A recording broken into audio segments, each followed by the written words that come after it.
Good morning. Okay, so I am going to make an Optifast drink, an Optifast slushy, typical of what I did for the 3 weeks that I was on Optifast before I had my surgery. While I was on my Optifast, I lost 24 pounds. So I'm going to show you a variety of stuff that I've used to make my Optifast drinks. It made my Optifast trip really enjoyable. I didn't mind it at all. It was tough for the first 3 days, but after that I kind of got used to it, and I became quite enraptured with mixing and matching all my great flavors and having fun and creating new drinks for myself. I would do it again if I had to, but now I've had my surgery. I'm post-op. 1 week post-op, and altogether so far I've lost 34 pounds since I started my Optifast a month ago. So anyway, I'm going to give you a tour of my stuff in the kitchen. I still have some left. I'm going to waste this Optifast here just for the sake of making the video, and hopefully I can do it all in one take using an iPhone because I don't have a professional camera or a professional video editing software. So let me give you a tour of the stuff I've used. We'll go over here. These are Da Vinci sugar-free flavoring syrups.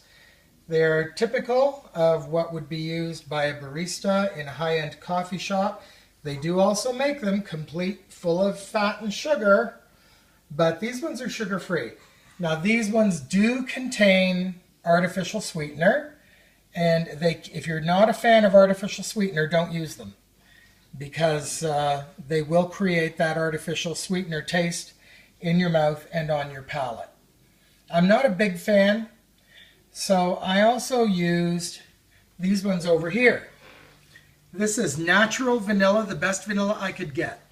Now Loran Oils makes a variety of flavoring oils that are actually manufactured for the purpose of tinting ice cream and milkshakes and icing and fondant and all kinds of delicious things like that that they use in baking. Now these have no sugar, no sweetener, no nothing. Most of them are pure ingredients. Some are manufactured. You've got to be careful which ones are pure ingredients and which ones are manufactured, because the ones that are manufactured will have a slightly chemical taste to them, and if you use too much of this stuff, it can become very overpowering. I never used any more than a 1/4 teaspoon of any of those Loran oils in my shakes.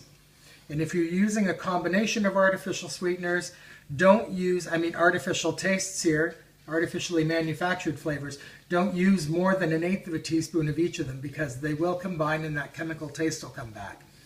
And these are Clubhouse flavorings here. They're perfect. I'm particularly fond of the mint, and I always kept some caramel in the cupboard because it always gives everything a little bit of a, a sweet shop kind of a taste. And these are natural extracts here, Nielsen and Massey orange and Bourjoyen raspberry. They're great. Okay. Now the next thing is I used a silicone ice cube tray, and the reason I'm showing you that is because my ice cubes were approximately 1 inch by 1 inch, and there they are there. I used 9 of them in one of my shakes. And here I've got a measuring cup. It's got about, 2/3 to 1/2 cup of water, and of course a silicone spatula. The star of the event is my Breville blender. I invested in a really good blender because not only did I need it to make beautiful Optifast shakes, but I'm going to be living with it after my surgery, creating purees and other delicious dishes that my new digestive system will be able to ingest, and things that I can enjoy. So for me it was worth it to get a really good Breville blender. Not only is it a blender, if we come up here to the cupboard over top of my stove, the other parts are there, which make it a really high-end, beautiful juicer. Because as soon as I can, I'm going to start juicing as well. I don't like juice from cans. So here's the steps I took to make my Optifast shakes. They're absolutely beautiful. I love them, and here we go. The first thing I did was I put in my ice cubes, put on the lid, set the Breville blender to ice, which is going to grind it in steps and pulses.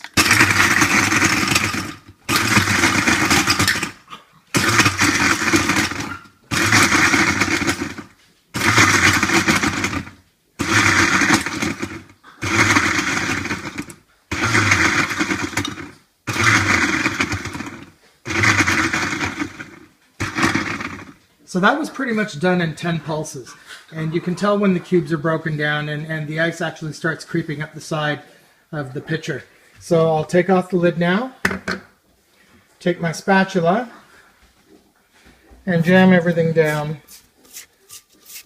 back to the bottom.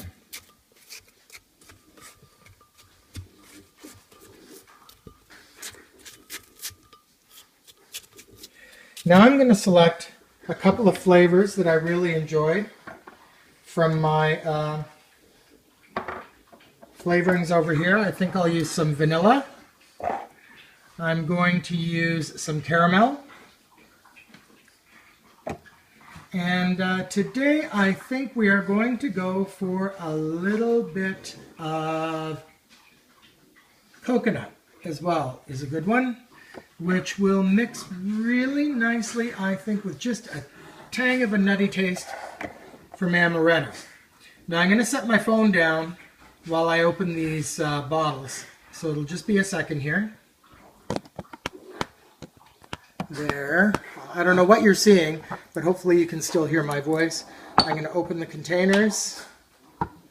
Now remember, these have no sweetener, no sugar. The caramel and the coconut are artificial, but they don't taste like chemical. The vanilla is entirely natural, and the amaretto is also artificial, but it's not particularly strong in chemical taste. So here we go. I'm going to be pretty liberal with my vanilla. That's about a teaspoon. And with my coconut, this is the caramel actually. Oh yeah, good. It's a good flavoring. It's not too bad. Coconut, I want it pretty strong. The amaretto, hardly any. Put on my lid. Give it a couple more pulses to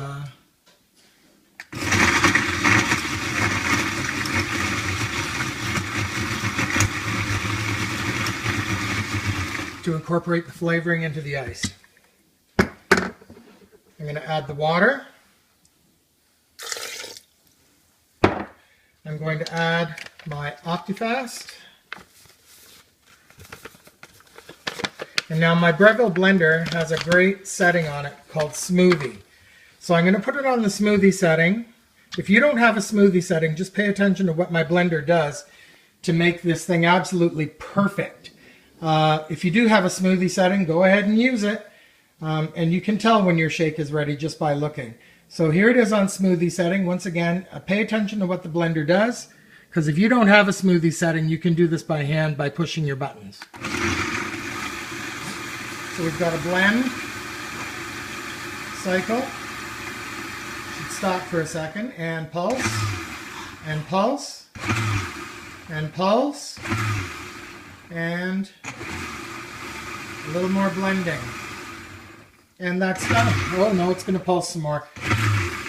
Anyway, I can tell by looking at it, it's done. I want you to know how beautiful my kitchen smells now, after all those gorgeous aromatics and flavorings put in. And I'm going to unlock my pitcher, blender, put it in a nice glass, and look at the texture of that.